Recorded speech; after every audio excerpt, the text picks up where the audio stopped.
बिस्मिल्लाहिर्रहमानिर्रहीम, अस्सलाम वालेकुम। वेलकम टू सुनो टुनाइट विद सादिया अफसाल। आज के प्रोग्राम का ब्रेकडाउन आपको बता दें। प्रोग्राम के पहले हिस्से में इस्लामाबाद हाई कोर्ट के 6 जजेस की तरफ से सुप्रीम जुडिशल काउंसिल को लिखे गए खत की बात करेंगे। सवाल उठाने की कोशिश करेंगे कि एक ऐसे वक्त में खत की जरूरत क्यों पेश आई जब अदालत आलिया में 9 मई से मुतल्लिक केसेस की सुनवाई का सिलसिला शुरू होने वाला है। इस्लामाबाद हाई कोर्ट के जजेस का ज़ाब्ता इखलाक क्या कहता है? क्या जजेस ने खत के जरिए ज़ाब्ता इखलाक की खिलाफ वर्जी की है? प्रोग्राम के दूसरे हिस्से में हम इस्लामाबाद हाई कोर्ट के जजेस की तरफ से लिखे गए खत के सियासी पहलू पर बात करेंगे और सवाल उठाएंगे कि इस खत के जरिए पाकिस्तान तहरीक इंसाफ किस तरह मुस्तफीद होगी। प्रोग्राम का तीसरा हिस्सा हमारा एडिटोरियल होगा सादिया स्टेक, जिसमें हम रूस में होने वाली दहशतगर्दी के बाद अमरीका रूस तनाव करेंगे और आपको बताएंगे कि दुनिया किस तरह एक न्यूक्लियर जंग के दहाने पर आन पहुंची है। गुज़श्ता 4 दिन से रियासत पाकिस्तान अदालती बहरान का शिकार नजर आ रही है। 26 मार्च को इस्लामाबाद हाई कोर्ट के 6 जजेस का खत मंजर आम पर आने के बाद एक तरफ वफाकी हुकूमत और दूसरी तरफ आला अदलिया मुतहरिक नजर आने लगी। 2 रोज जारी रहने वाले फुल कोर्ट इजलास के बाद गुज़श्ता रोज सुप्रीम कोर्ट ऑफ पाकिस्तान ने एलामिया जारी करते हुए कहा था कि जजेस के अदालती उमूर में एग्जीक्यूटिव की मदाखलत को हरगिज बर्दाश्त नहीं किया जाएगा और आज़ाद अदलिया पर कोई समझौता नहीं होगा। 26 मार्च को इस्लामाबाद हाई कोर्ट के 6 जजेस के खत के मंजराम पर आने के बाद चीफ जस्टिस पाकिस्तान काजी फाइज ईसा ने अफ्तार के बाद अपनी रिहाइशगाह पर इस्लामाबाद हाई कोर्ट के 6 जजेस से मुलाकात की, जो 2.5 घंटे तक जारी रही। मुलाकात में चीफ जस्टिस ने तमाम जजेस से उनका मौक़िफ़ सुना। मुलाकात के अगले रोज 27 मार्च को चीफ जस्टिस ने अटॉर्नी जनरल और वजीर कानून से मुलाकात के बाद जस्टिस मंसूर अली शाह के हमरा सुप्रीम कोर्ट बार एसोसिएशन के सदर और इस्लामाबाद बार एसोसिएशन के सीनियर अरकान से मुलाकात की, जिसके बाद शाम 4 बजे सुप्रीम कोर्ट के तमाम जजों का फुल कोर्ट इजलास तलब किया गया, जिसमें सबको हाई कोर्ट के जजों की जानिब से उठाए गए नुकात पर ब्रीफ किया गया।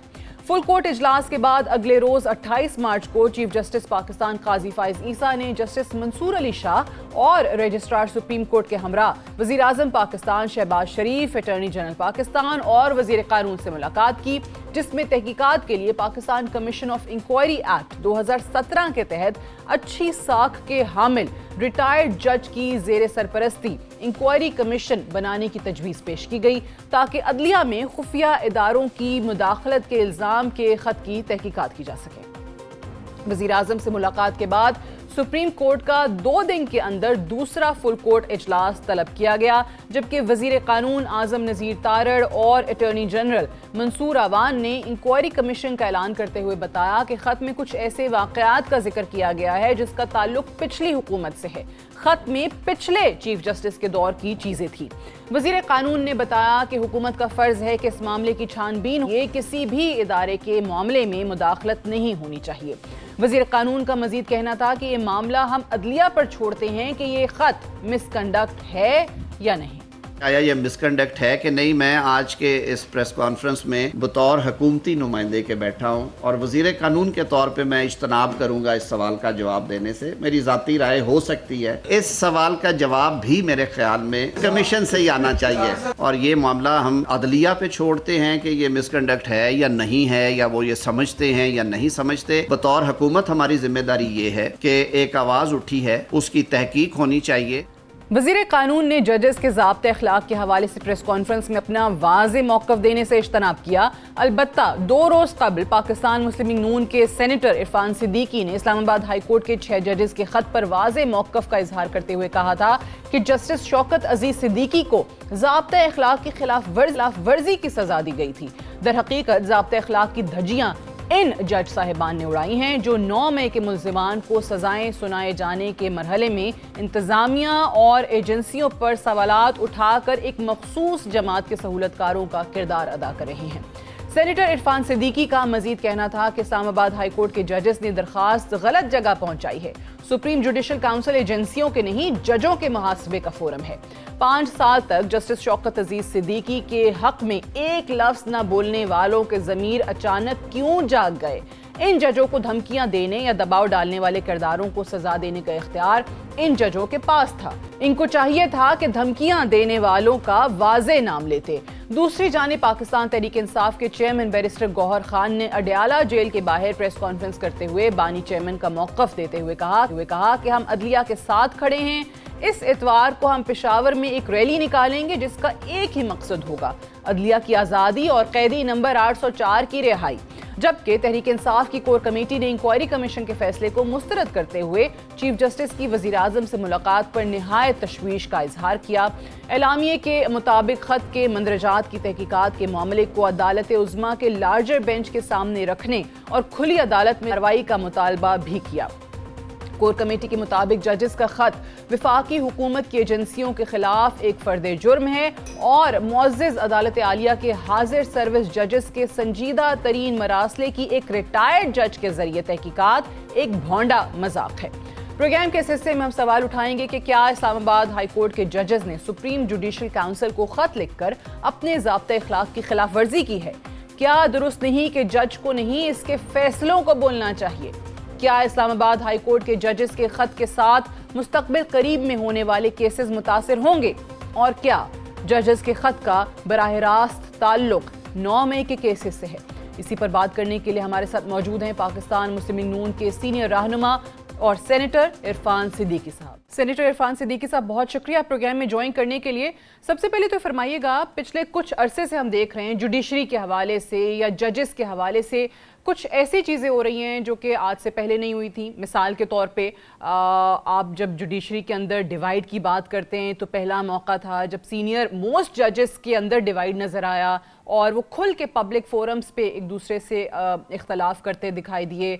आपको तासुर ये मिलने लगा कि ये 4 मखसूस जजेस होंगे तो ये फैसला आएगा, इस तरफ के जजेस होंगे तो ये फैसला आएगा, लाइक माइंडेड जजेस कौन है। और अब ये जो रिसेंटली ये जो इस्लामाबाद हाई कोर्ट के जजेस का खत सामने आया है, ये आपको क्या लगता है कि ये कितना कोई संगीन इल्ज़ाम है? बहुत शुक्रिया सादिया। जिस बड़े गंभीर मसले की तरफ आपने इशारा किया है, अदलिया के अंदर डिवाइड का होना और सबसे बड़ी अदालत के अंदर डिवाइड का होना, ये मेरा ख्याल ये है ज़ाती तौर पे कि जब से एक अहद शुरू होता है जस्टिस साकिब निसार साहब का बतौर चीफ जस्टिस, और उसके बाद फिर एक सिलसिला चलता ही रहता है, एक ही अंदाज की अदालत लगती है, एक ही अंदाज के फ़ैसले होते हैं, एक ही उसलूबे अदालत बन जाता है जिसमें फिर खोसा साहब आ जाते हैं, जस्टिस गुलजार आ जाते हैं, फिर जस्टिस बंदयाल आ जाते हैं। तो साकिब निसार साहब से लेके आगाज़ से लेके बंदयाल साहब की रुखसती तक जी, ये तकरीबन कोई पौने 7 साल का अरसा बनता है। इस 7 साल के अंदर अदलिया की रिवायात बड़ी कमज़ोर पड़ी हैं। अदलिया के जो अक़दार थी उन पे भी फ़र्क आया है। डिवाइड इसीलिए हुई है कि 2-3 जजों को बिठा के आप अहम तरीन फ़ैसले कर देते थे, सीनियर तरीन जज को आप करीब नहीं आने देते थे, उसको अदलिया में बैठने नहीं देते थे किसी बेंच के अंदर। तो ये ऐसी अनोखी रिवायात कायम हुई हैं जिन्होंने अदलिया के जो मकाम है, मर्तबा है, उसकी साख है, उसकी हैसियत है, उसको बड़ा ज़ोफ़ पहुँचाया है। तो ये इन 4-5 जो चीफ जस्टिस साहिबान रहे हैं, ये उनका किया धरा है कि अदलिया को इस हाल पे छोड़ गए।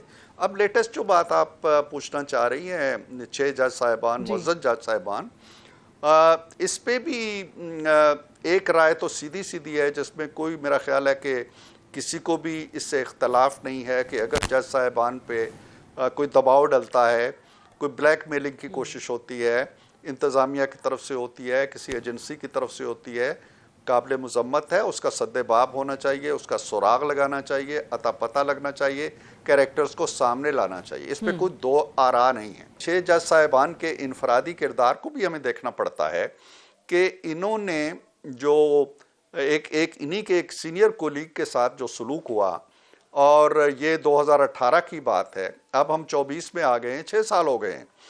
6 साल एक जज, इनका सीनियर कोलीग इसी तरह के एक मामले के इंकिशाफ के बाद कोलू में पिसता रहा, पेशियां भुगतता रहा, अपने मुआशी मसाइल का शिकार रहा, शहर बदर होना पड़ा उसे। इन्होंने उसका हाल तक नहीं पूछा और कहीं किसी स्टेज पे भी اس کے کیس کے ساتھ کھڑے نہیں ہوئے کہ جناب ہمارے ساتھ بھی یہ ہونے لگا ہے, ہمیں بھی اس کا فریق بنا لیا جائے جسٹس شوکت صدیقی کے فیصلے سے پہلے. یہ انتظار کرتے رہے. اگر یہ فیصلہ جسٹس شوکت صدیقی کے برعکس آ جاتا, یعنی یہ فیصلہ اس کے خلاف ہوتا, تو پھر کیا کرتے یہ؟ اب تو یہ آڑ لے رہے ہیں نا کہ چونکہ یہ فیصلہ اس کے حق میں آیا ہے اس لیے ہم بھی بتا رہے ہیں کہ ہمارے ساتھ یہ ہو رہا ہے. تو کیا یہ چپ ہو جاتے, خاموش ہو جاتے؟ پھر اور بہت سی چیزیں ہیں جن کا میرا خیال ہے احاطہ ہونا چاہیے. اگر کوئی کمیشن بنے گا تو وہ دیکھے گا یہ خط کیسے سپریم کورٹ تک پہنچنے سے پہلے ہی عام ہو گیا, کس طرح امریکہ میں جو اسٹیٹ ڈپارٹمنٹ کی بریفنگ ہوتی ہے اس میں سوال 25 تاریخ کو جب یہ ابھی عام بھی نہیں ہوا تھا تو اٹھنے لگے, کس طرح ٹویٹ آنے لگے جی دھماکہ ہونے والا ہے, پریشر کوکر پھٹنے والا ہے. These are the things. پہلے انہوں نے خطوط لکھے, عامر فاروق صاحب کو بھی لکھا, سپریم کورٹ کو بھی لکھا, وہ خطوط تو عام نہیں ہوئے. یہ میل ملاقات کرتے رہے, کوئی خبر کوئی بنک بار نہیں آئی.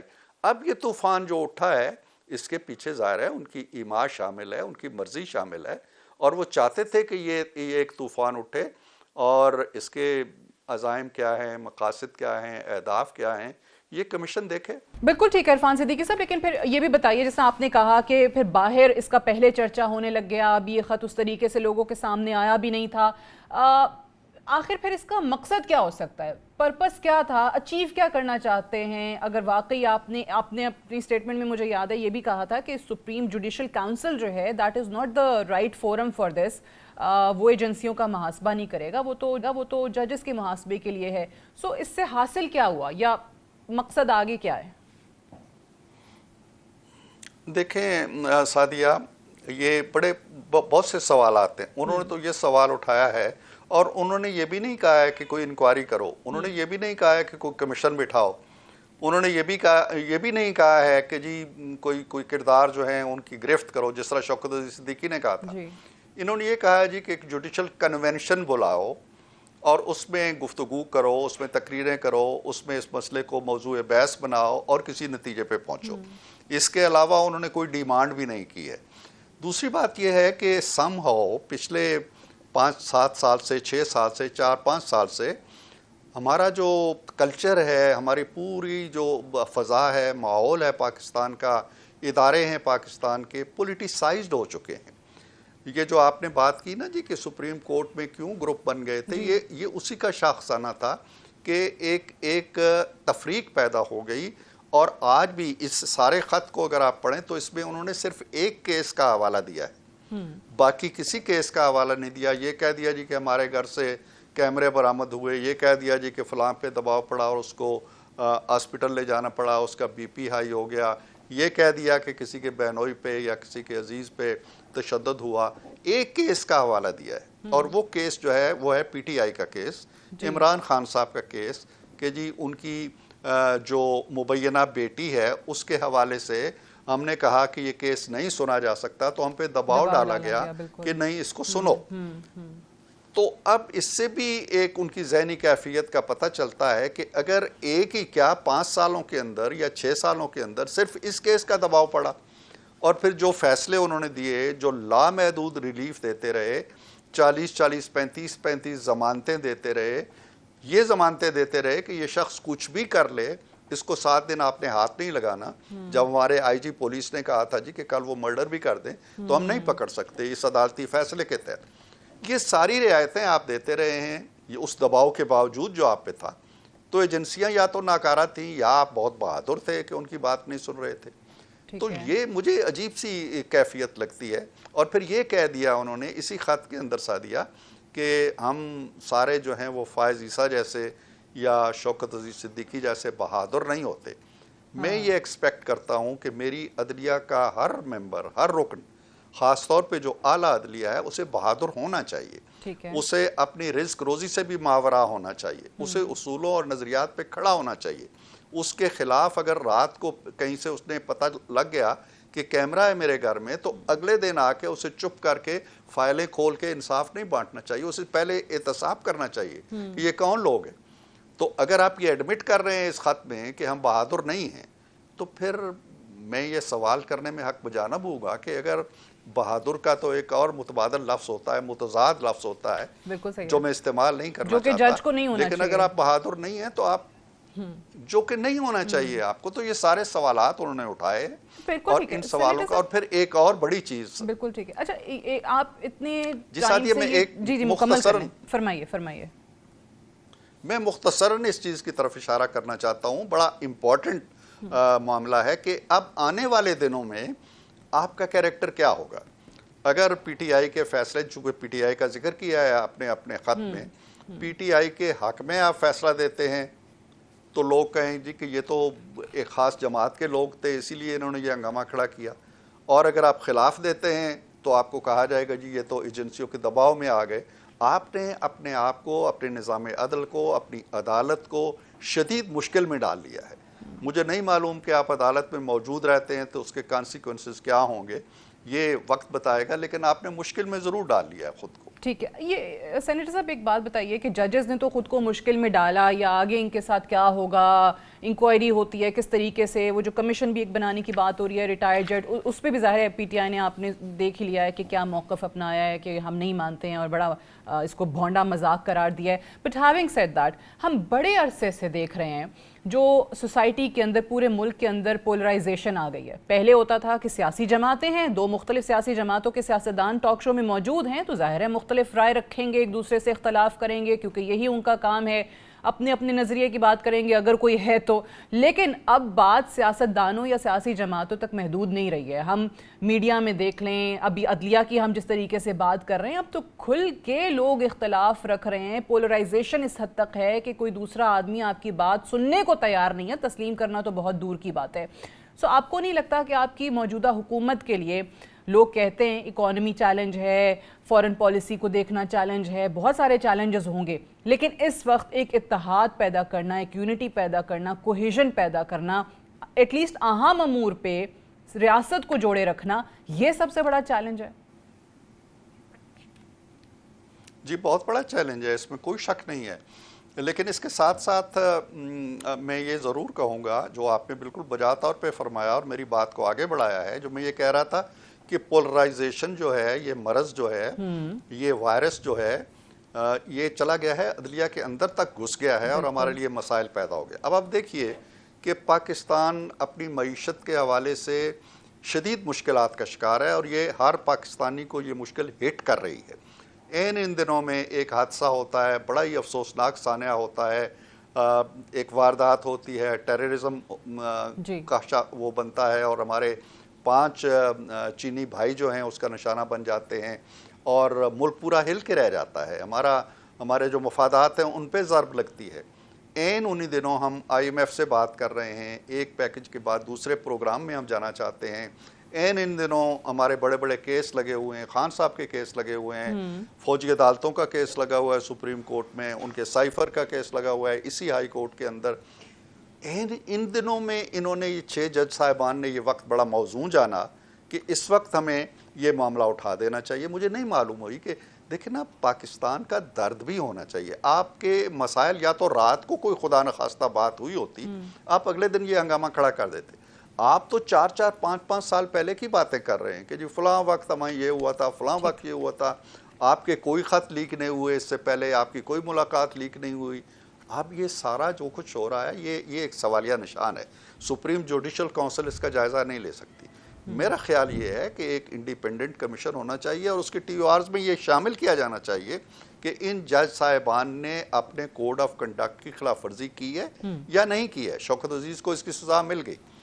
अब इन्होंने अगर एक ऐसे फोरम के जाके दरवाज़ा खटखटाया है जो फोरम है ही नहीं, वो फोरम है आपके एहतसाब का, उसने एजेंसियों का एहतसाब नहीं करना, उसने हुकूमत का एहतसाब भी नहीं करना, और ये बात आपको जज होते हुए मालूम होनी चाहिए। आप उसका दरवाज़ा क्यों खटखटाते हैं? बिल्कुल ठीक। आप, मुझे तो नहीं समझ आती कि इसके मोहरकात के। सेनेटर साहब, एक और चीज़ कि अभी जिस तरीके से आपने कहा कि बहुत सारी चीज़ें हो रही थी और उसी टाइम पे एक दहशतगर्दी का वाक़या हो गया, ये चीनी बाशिंदों वाला वाक़या हुआ, इससे पहले फ़ौजी जवानों की शहादत का वाक़या हुआ। आप अपनी इस वक्त जो अपोजिशन है, पाकिस्तान तहरीक इंसाफ या चलें सुन्नी इत्तेहाद काउंसिल कह लीजिए, जो पार्लियामान के अंदर जो मौजूद है और वो बड़ी सलाहियत रखती है पार्लियामान से बाहर सड़कों पर ज़्यादा अपोजिशन करने की, जो कि हमने देखा भी है, how are you going to deal with that opposition? وہ opposition جو کہ IMF کو خط لکھ دیتی ہے جس وقت آپ کی ریاست کا نظام جو ہے وہ ان کی اگلی قسط پر دار و مدار اس کا ہے، وہیں پر آپ دیکھ رہے ہیں کہ پارلیمان کے اندر جو اپوزیشن چل رہی ہے، وہیں پہ آپ دیکھ رہے ہیں کہ جو ریلیز چل رہی ہیں 9 مئی کے حوالے سے جو ریلیز ہیں، پھر ابھی یہ ایک نیا موقع مل گیا ہے ان کو پشاور میں، میرے خیال سے پرسوں انہوں نے اعلان کیا ہے کہ ہم ریلی نکالیں گے اور انہی ججز کی سپورٹ میں نکالیں گے. سو ان تمام چیزوں کو کس طریقے سے آپ ڈیل کریں گے؟ آپ کی بڑی بھرپور اس وقت اور بڑی طاقتور اپوزیشن ہے پاکستان تحریک انصاف. جی اس میں کوئی شک نہیں ہے، طاقتور اپوزیشن ہونے میں کوئی حرج نہیں ہوتی. ہماری اپوزیشن بھی بڑی طاقتور تھی. عمران خان صاحب کی حکومت جو تھی وہ صرف 2 یا 3 ووٹوں سے برقرار رہی جب تک کہ وہ تبدیلی نہیں آئی، عدم اعتماد نہیں ہوا.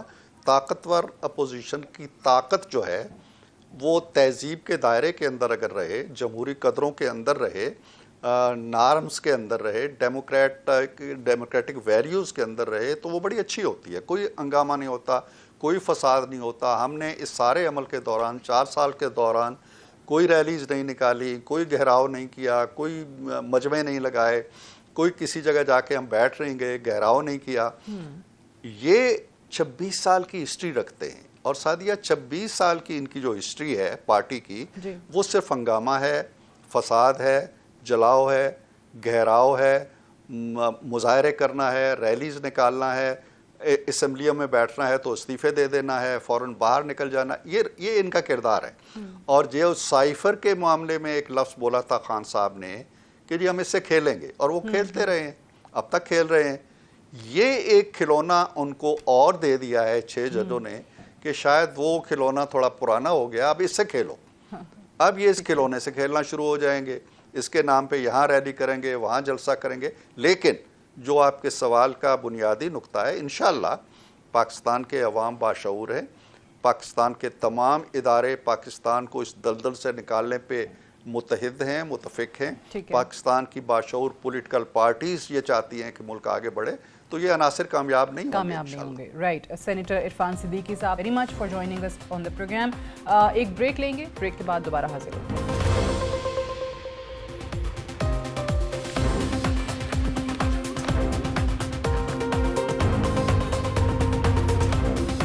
Welcome back.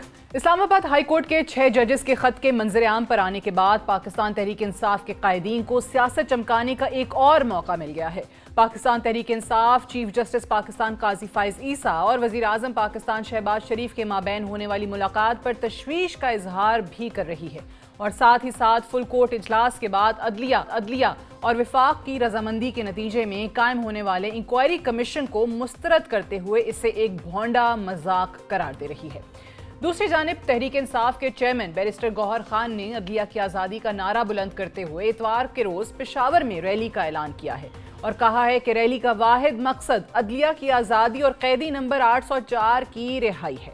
دراصل اسلام آباد ہائی کورٹ کے پس منظر میں تحریک انصاف 9 مئی کے ریاست مخالف مقدمات سے راہ فرار اختیار کرنا چاہتی ہے اور ریاستی اداروں کو متنازع بنانے کی کوشش کی جا رہی ہے. ججز کا خط ایک ایسے وقت میں منظر عام پر آیا جب عدلیہ 9 مئی کے مقدمات میں فیصلہ سازی میں آگے بڑھ رہی تھی. پروگرام کے اس حصے میں ہم سوال اٹھانے کی کوشش کریں کہ ججز کے خط سے براہ راست پاکستان تحریک انصاف کس طرح مستفید ہونے کی کوشش کر رہی ہے. کیا 9 مئی کے ملزموں اور ایک مخصوص جماعت کی سہولت کاری کی جا رہی ہے؟ اسی پر بات کرنے کے لیے ہمارے ساتھ موجود ہیں سینئر صحافی اور تجزیہ کار محسن بیگ صاحب. بہت بہت شکریہ محسن بیگ صاحب، پروگرام میں آپ نے جوائن کیا. سب سے پہلے تو فرمائیے گا کہ اگر ہم ان تمام حالات و واقعات کو دیکھتے ہیں، ٹائمنگ دیکھتے ہیں، ایک طرف نئی حکومت بنتی ہے، حکومت آتی ہے، کہتی ہے کہ ہمارے لیے سب سے بڑا چیلنج اکانومی ہے، IMF کے پاس ہم نے جانا ہے، اس کے بغیر ہمارا گزارا نہیں ہو پائے گا. اسی وقت جو ہے وہ پاکستان تحریک انصاف IMF کو خط لکھ دیتی ہے. ساتھ ہی ساتھ ہم یہ والی چیز دیکھ رہے ہوتے ہیں، ٹیررزم بڑھ رہا ہوتا ہے، چینی باشندے جو ہیں وہ ان کی جانیں اس میں جاتی ہیں، پاک فوج کے جوانوں پر حملے ہوتے ہیں، وہ شہید ہوتے ہیں. اب یہ والا جو معاملہ آیا ججز کے خط کا، یہ کس طریقے سے آپ اس پورے پیرائے میں دیکھتے ہیں؟ اس کی ٹائمنگ پہ آپ کو کوئی خدشہ ہے؟ دیکھیے سعدیہ، انہوں نے بہت سوچ سمجھ کے یہ لیٹر لکھا ہوگا. یہ ججز جو ہیں وہ ایسا نہیں ہے کہ انہوں نے ایک ہی رات میں فیصلہ کیا اور جذبات میں آ کے ایک لیٹر لکھ کے ساروں نے یونین بنا کے اس کو بھیج دیا. پہلی بات تو ججز میں یونین نہیں ہوتی، ہر بندہ اپنا مائنڈ اپلائی کرتا ہے اور ہر جو جج ہیں یا جسٹس صاحب ہیں وہ انڈیپینڈنٹ ہوتے ہیں. اب اس کے بیک گراؤنڈ میں چلے جائیں، پی ٹی آئی کا بھی آپ نے ذکر کیا. پی ٹی آئی کے جو چیئرمین تھے وہ اس وقت جب جسٹس شوکت عزیز صدیقی صاحب کا کیس ہوا تو وہ انہی ہماری انٹیلیجنس ایجنسیز کو ڈیفینڈ کر رہے تھے. پھر انہی ججز کے جسٹس شوکت عزیز صدیقی کے خلاف انہوں نے ریفرنس میں بہت مدد کی، اور ان کو انہی ججوں نے، آپ نے اور میں نے فارغ نہیں کیا، انہی ججوں نے جسٹس شوکت عزیز صدیقی کو اس لیے فارغ کیا کہ اس نے ایجنسیز کا رول جو ہے وہ پبلک میں بتا دیا. تو اس کے بعد یہ جتنے جج ابھی ہیں ان میں میجورٹی ایسے ہیں جنہوں نے اس کا سوشل بائیکاٹ بھی کیا اور اس کے ساتھ کوئی رابطہ نہیں رکھا انٹل کہ وہ فارغ ہو گئے، اور فارغ ہو گئے تو اپیلیں بھی کرتے رہے. اب ان کا یہ لکھ بھی رہے ہیں کہ جی ان کے ساتھ بڑی زیادتی ہوئی. دیکھیں یہ جو رول ہے ہماری ایجنسیز کا، یہ ایگزیکٹو کا، یہ آج سے نہیں ہے، یہ تو جب سے پاکستان بنا ہے نظریہ ضرورت اس وقت سے چل رہا ہے. اور یہ سب لوگ جتنے ججز ہیں میجورٹی، یہ لوگ تو ان کے بغیر چلتے نہیں آگے، ایجنسیز کے بغیر یا ایگزیکٹو کے بغیر. ان کے 100 کام، ان کی کرپشن، ان کے نیپوٹزم، ان کی فیملیز کی چیزیں آپ اٹھا کے دیکھیے، آپ کو پتہ چل جائے گا یہ جوڈیشری جو ہے وہ کس طریقے سے آپریٹ کرتی ہے پاکستان میں. آج ان کو یہ 6 ججوں کو یہ ضرورت کیوں محسوس ہوئی؟ اس میں دیکھیں جسٹس کیانی جو ہے، محسن اختر کیانی، ان کا کیس سپریم جوڈیشل کونسل میں کرپشن کا پڑا ہوا ہے، اس پہ سنوائی نہیں ہے، ابھی اس کی باری بھی آنی ہے. مقصد یہ جو الزام انہوں نے لگایا، میں نہیں کہتا کہ اس میں حقیقت نہیں ہوگی، میں کہتا ہوں ہوگی، لیکن آپ نے ابھی جو الزام لگایا اس کے کو پھر شواہد بھی دے دیجئے، قوم کو بتا دیجئے کون بندہ کس وقت آیا تھا. اور اگر آپ نے صرف ہیر سے کے بیس پہ بات کی ہے تو وہ آپ کو پھر پروف کرنا پڑے گا. ابھی میں کچھ کل کے ایک شو میں تھا تو اس میں ایک بڑے سینئر لائرز ہیں، وہ کہتے ہیں جی جج کو جو کہہ دے وہی ایویڈنس ہے. ایسا نہیں ہے بھائی، لا سب کے لیے، ججز کے لیے بھی ہے. آپ دیکھیں اس ملک میں نہ جرنیل، نہ جج، نہ کسی کا کوئی احتساب نہیں ہوتا. احتساب ہوتا ہے تو پھر سیاستدان کا ہوتا ہے، جیلوں میں بھی وہی جاتا ہے. ابھی بھی کل انہوں نے کورٹ جو ہے سیاستدانوں کے ہاں پھینک دی کہ جی آپ کمیشن بنا دے پرائم منسٹر صاحب. یعنی کہ یہ اپنا فیصلہ بھی خود نہیں کرنا چاہتے، حالانکہ جوڈیشری میں جو کچھ ہوا، اس کے بعد جو پرائم منسٹر نے پھر فیصلہ بھی لیا جو انکوائری کمیشن بنانے کا کہ ایک اچھی شہرت کے حامل ریٹائرڈ جج جو ہیں وہ اس معاملے کی انکوائری کریں، اس پہ بھی تحریک انصاف کا رد عمل آپ نے دیکھ لیا ہے، مسترد کرتے ہیں. وہ کہتے ہیں بڑا ہی یہ تو مذاق ہے کہ حاضر سروس ججز ہیں وہ یہ بات کر رہے ہیں اور پھر ایک ریٹائرڈ جج آ کے ان کی انکوائری کرتا ہے. سو آپ اس کو کس طریقے سے دیکھتے ہیں؟ انکوائری کمیشن ایسا ہی ہونا چاہیے تھا یا کچھ اور بھی طریقہ ہو سکتا تھا اس معاملے کو انویسٹیگیٹ کرنے کا؟ دیکھیے بیسیکلی تو جو انہوں نے الزامات لگائے ان کی انویسٹیگیشن ہونا، اور ججز نے جنہوں نے الزام لگائے انہوں نے اس کا برڈن آف پروف انہوں نے کرنا ہے. یہ اس کے لیے تو کمیشن ہی بنے گا. اگر سپریم جوڈیشل کونسل کے پاس انہوں نے جو لیٹر لکھا ہے وہ تو کوئی انویسٹیگیشن ایجنسی نہیں ہے جہاں وہ انویسٹیگیٹ کر کے ان کے الزامات کو سچ یا جھوٹ ثابت کرے. تو کمیشن اسی لیے بنے گا کہ وہ بتائے کہ یہ الزامات صحیح ہیں اور یہ غلط ہیں. اب جہاں تک پی ٹی آئی کی بات ہے، دیکھیے انہوں نے اپنے دور میں کیا کچھ نہیں کیا ججز کے ساتھ. اور یہ جو جج ہیں یہ تو ان کو بیلیں دے رہے تھے. یہ اسی ہائی کورٹ نے، یہ میں آپ کو بتا دوں معذرت کے ساتھ، یہ فیور کرتے ہیں اور ٹلٹ کرتے ہیں اس سائیڈ پہ عمران خان اور پی ٹی آئی کی طرف سے، اس لیے ان کو اچھے ہیں. اور جس دن اچھا نہیں ہوتا، یہ مطلب ڈبل سٹینڈرڈ ہے. پی ٹی آئی کا لیڈر بھی جھوٹا آدمی ہے، منہ پہ جھوٹ بول دیتا ہے، ایک دم پھر بھی جاتا ہے. وہ ایک ایسا کلٹ ہے جس کے لوگ وہ مانتے ہی نہیں ہیں. مقصد یہ ہے کہ آپ بتا دیجئے کہ آپ کیا چاہتے ہیں. وہ کہتے ہیں جی کنونشن بھلے کوئی جلسہ ہے جس میں آپ ڈیسائیڈ کریں گے کہ یہ الزام صحیح ہے اور یہ غلط ہے. اس کے لیے کمیشن ضروری ہے. اور یہ پھر جو ہے حکومت وقت کو کہہ دیا جی آپ بنا دیں. بھئی چیف جسٹس صاحب بنا دیتے، اپنے 2 جج یا 3 جج بٹھا لیتے انکوائری کمیٹی، اور ساتھ میں جو آپ کو ہیلپ چاہیے تھی سول گورنمنٹ سے وہ لے لیتے. صحیح ہے. تو یہ پی ٹی آئی کا وتیرہ ہے तो अभी भी तो फिर मोहसिन बेग साहब ये होगा ना, अभी देखिए 9 मई के जो केसेस हैं, 9 मई में जो मुलव्वस अफराद हैं, उनके तमाम मुकदमात अभी इस्लामाबाद हाई कोर्ट में उनकी समाअत शुरू होने के करीब है। अब कल को उन लोगों के हक में फैसला आता है तो वो कहेंगे देखें जी अदलिया को हमने आज़ाद करा लिया है, पेशावर में रैली निकाल रहे हैं आज़ाद अदलिया के लिए इन जजेस की सपोर्ट में। अब अगर इन्हीं लोगों के खिलाफ फैसला आता है जो पीटीआई के लोग हैं, 9 मई में मुलव्वस हैं, तो फिर यही पीटीआई के फॉलोअर्स या जिनको आपने कल्ट का नाम दिया है वो कहेंगे कि देखें ये तो जजेस ने पहले ही बता दिया था कि उन पर दबाव है, इसीलिए हमारे खिलाफ फैसला आया है।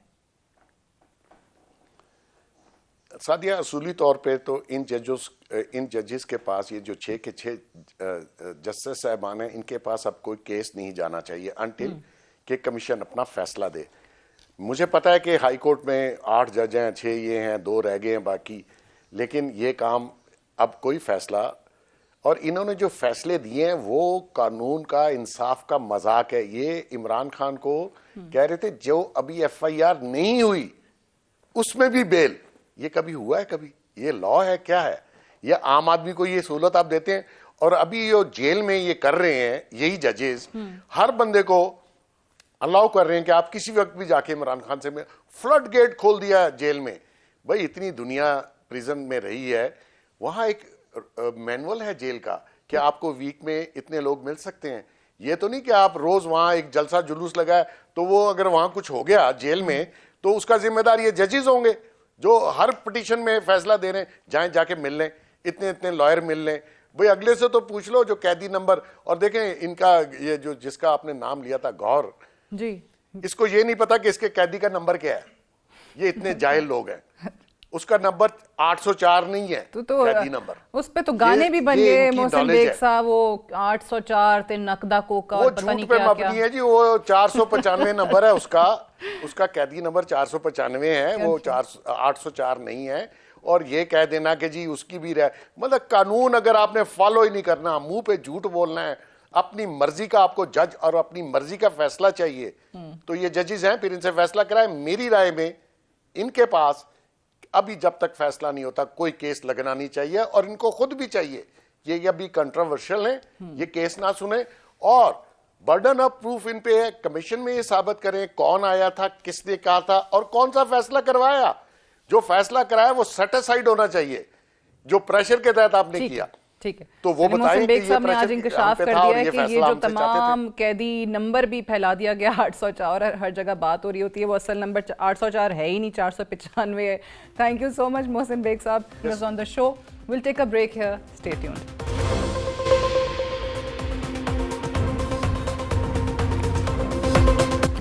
हैरान कुन तौर पर आलमी ताकतें जिनको यूक्रेन तनाज़े को काबू से बाहर जाने से रोकने की कोशिश करनी चाहिए थी, दर हकीकत इस जंग को मजीद हवा देती हुई नजर आ रही हैं।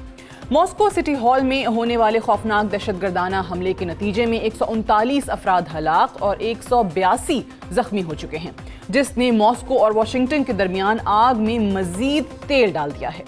रूस इस इश्तियाल अंगेजी पर रद्द-ए-अमल का पाबंद है। माजी में अमेरिका ने अपनी सरजमीन पर 11 सितंबर 2001 के दहशतगर्दाना हमलों के बाद अफगानिस्तान के खिलाफ फौजी कार्रवाई का आगाज किया, हालांकि दहशतगर्द अफगान नहीं थे। इसी तरह 2006 में अमेरिकी सदर बुश ने इराक पर इस बुनियाद पर हमला किया कि इसके दहशतगर्दाना ताल्लुकात हैं, लेकिन ऐसा नहीं था। मॉस्को हमलों के बाद रूस के अंदर एक गम गुस्सा पाया जाता है और तवक्को की जा रही है कि रूस माजी की इन मिसालों को जहन में रख कर मुस्तकबिल का लाहे अमल इख्तियार करेगा। रूस में अमरीकी इंटेलिजेंस एजेंसी के किरदार को शकूक व शुबहात की निगाह से देखा जाता है। सदर व्लादिमीर पुतिन माजी में इस बारे में कई बार बात कर चुके हैं और हालिया दिनों में टकर कार्लसन को इंटरव्यू देते हुए उनका कहना था कि अमरीकी intelligence agency CIA Islamic terrorism में मुलव्वस है। इससे कबल 2015 में रूसिया को इंटरव्यू देते हुए रूसी सदर का कहना था कि मगरिब दहशतगर्दों की हिमायत करके रूस के टुकड़े करने की कोशिश कर रहा है और अमरीकी इंटेलिजेंस इदारे आज़रबाईजान के दहशतगर्द ग्रुप्स के साथ बराह रास्त राब्ते में हैं। दहशतगर्द हमलों के बाद सदर पुतिन ने कौम से खिताब करते हुए यूक्रेन पर उंगली उठाई थी और कहा था कि दहशतगर्द यूक्रेन की सरहद की तरफ बढ़ रहे थे और इनको यूक्रेन लेकर जाने के इंतजामात भी کیے گئے تھے۔ پیر کے دن دوسرے خطاب کے دوران صدر پوٹن نے مزید آگے بڑھتے ہوئے کہا کہ یہ حملہ ان لوگوں کی کوششوں کی ایک پوری سیریز کی کڑی ہو سکتی ہے جو 2014 سے روس کے خلاف لڑ رہے ہیں اور اس کے لیے یوکرین کا استعمال کیا جا رہا ہے۔ ایک طرف ماسکو میں دہشت گرد حملے حیران کن تھے، دوسری طرف حملوں کے بعد فوراً وائٹ ہاؤس کے ترجمان کا کہنا کہ یوکرین اس میں ملوث نہیں، یہ ایک غیر معمولی بات تھی۔ کسی قسم کی تحقیقات ہونے سے پہلے ہی لگتا ہے کہ امریکہ یوکرین کی عدم شمولیت کے بارے میں کسی نتیجے پر پہنچ چکا تھا۔ امریکی ترجمان کی طرف سے اتنی یقین دہانی سے اس بات کو کنفرم کرنا اس بات کا تاثر دیتا ہے کہ امریکہ کو پہلے سے علم تھا کہ کیا ہونے والا ہے۔ امریکہ کے پاس اگر دہشت گردی کی مصدقہ اطلاعات تھیں تو واشنگٹن کو بہتر انداز میں اطلاعات فراہم کرنی چاہیے تھی تاکہ روس یوکرین کو ذمہ دار نہ ٹھہراتا۔ ایسا نہیں ہے کہ روس کی طرف سے پہلی مرتبہ یوکرین کے قوم پرستوں پر دہشت گردی کا الزام لگایا گیا ہے۔ اس سے قبل ماسکو نے کیف پر کرائمین برج پر 2 دھماکوں کا الزام بھی عائد کیا تھا جس میں متعدد عام شہریوں کی ہلاکتیں ہوئی تھیں اور ساتھ ہی ساتھ روسی اہم شخصیات کے ٹارگیٹڈ کلنگ جن میں معروف روسی اسکالر الیگزینڈر ڈوگن اور ملٹری بلاگر ولادمیر تتارسکی شامل ہیں۔ گزشتہ برس دی واشنگٹن پوسٹ نے اپنی رپورٹ میں واضح الفاظ میں انکشاف کیا تھا کہ یوکرینی intelligence agency the foreign intelligence service of Ukraine, جس سے SCRU کے نام سے بھی جانا جاتا ہے، براہ راست روسی افواج کے حامیوں کی ٹارگٹ کلنگ میں ملوث ہے۔ مغرب سے تعلق رکھنے والے بہت سارے تجزیہ کاروں کے مطابق اس بات کو اہمیت دی جاتی ہے کہ مغرب نے شام میں اسلامی شدت پسند تنظیم اسلامک اسٹیٹ خراسان کو بشار الاسد حکومت کے خلاف لڑنے کے لیے استعمال کیا، اور دنیا کی کسی بھی انٹیلیجنس ایجنسی کے لیے مشکل نہیں ہے کہ وہ کسی بھی دہشت گرد تنظیم کے ساتھ جوڑ توڑ کر سکے، ان کے لیے فنڈز اور اسلحے کا انتظام کرنا، یہاں تک کہ ان سے ذمہ داری قبول کروانا بھی مشکل نہیں۔ اسلامک اسٹیٹ خراسان کی طرف سے ذمہ داری قبول کر لینے سے کراکس سٹی ہال میں دہشت گردی کے واقعے کو مستقل طور پر بند نہیں کیا جا سکتا۔ عالمی امور کے ماہر اور سابق UN weapon inspector Scott Ritter کا کہنا ہے کہ یوکرینی ملٹری انٹیلیجنس سروس امریکی انٹیلیجنس سروس CIA اور برطانوی انٹیلیجنس سروس MI6 کی بنائی ہوئی ہے۔ 2014 اور اس کے بعد سے یوکرین کی انٹیلیجنس سروس کو مکمل طور پر ریفارم کیا گیا تھا۔ یوکرینی انٹیلیجنس سروس کچھ بھی ایسا نہیں کرتی جس کو CIA منظور نہ کرے۔ یوکرینی انٹیلیجنس ایک آزاد ادارہ نہیں ہے، اس کی کارروائیوں کا سب سے اہم مقصد امریکہ کے سیکیورٹی کنسرنز کی تکمیل ہے اور یہاں روس کو شکست دینا ہے۔ CIA یوکرینی انٹیلیجنس کی مدد سے روس پر حملہ آور ہے۔ یہی وجہ ہے کہ CIA نے 5000 سے زائد یوکرینی قوم پرستوں کو ٹرین کیا اور اسلحہ فراہم کیا جو یوکرینی ملٹری انٹیلیجنس کے لیے کام کرتے ہیں، اور ان کا واحد مقصد روس کو شکست دینا ہے۔ مارچ میں ہونے والی کارروائیوں کے ذریعے روسی صدارتی انتخابات کو متاثر کرنا تھا اور یہ CIA کا ایک طویل مدتی مشن ہے۔ اسکاٹ ریٹر کا مزید کہنا تھا کہ CIA مکمل طور پر روسی سرزمین پر دہشت گردی کی کارروائی کرنے کی صلاحیت رکھتی ہے۔ یہ ایک حقیقت ہے کہ دہشت گرد روس میں پہلے سے موجود تھے، اس سے قبل ترکیہ میں ٹریننگ کے لیے گئے اور واپس آئے۔ پلان کے مطابق روس میں حملے 8 اور 9 مارچ کو ہونے تھے تاکہ انتخابات کو متاثر کیا جا سکے۔ انتخابات کی وجہ سے ماسکو میں سیکیورٹی بہت سخت تھی، جس کی وجہ سے دہشت گردی کی کارروائی کو التوا میں ڈالا گیا۔ حملہ آور کوئی جہادی نہیں تھے بلکہ وہ کرائے کے قاتل تھے جو پیسے کے بدلے یہ کام کر رہے تھے۔ یہی وجہ ہے کہ وہ کارروائی کے بعد اپنی محفوظ پناہ گاہ یوکرین کی طرف جانا چاہتے تھے، جبکہ جہادی تنظیموں کے رکن اپنی جان دے دیتے ہیں اور انہوں نے اپنی جانیں بچانے کی کوشش کی۔ روس میں ہونے والی دہشت گردی کے پیچھے 100% امریکہ ہے، یہ کہنا ہے امریکہ سے تعلق رکھنے والے ماہر عالمی امور اسکاٹ ریٹر کا۔ آج کے اس ایڈیٹوریل کو ہم اس پوائنٹ پر کنکلوڈ کرتے ہوئے مختصر الفاظ میں کہہ سکتے ہیں کہ امریکہ اور مغربی طاقتیں روس کے صدارتی انتخابات کو متنازع بنانا چاہتی تھیں۔ انتخابات سے قبل کارروائی ممکن نہیں ہو سکی، مگر یہ دہشت گردی کی کارروائی امریکہ اور روس کے درمیان ایک طویل جنگ کا آغاز ہے جس میں یورپ میدان جنگ ہوگا۔ That's all for tonight. Good night and Allah Hafiz.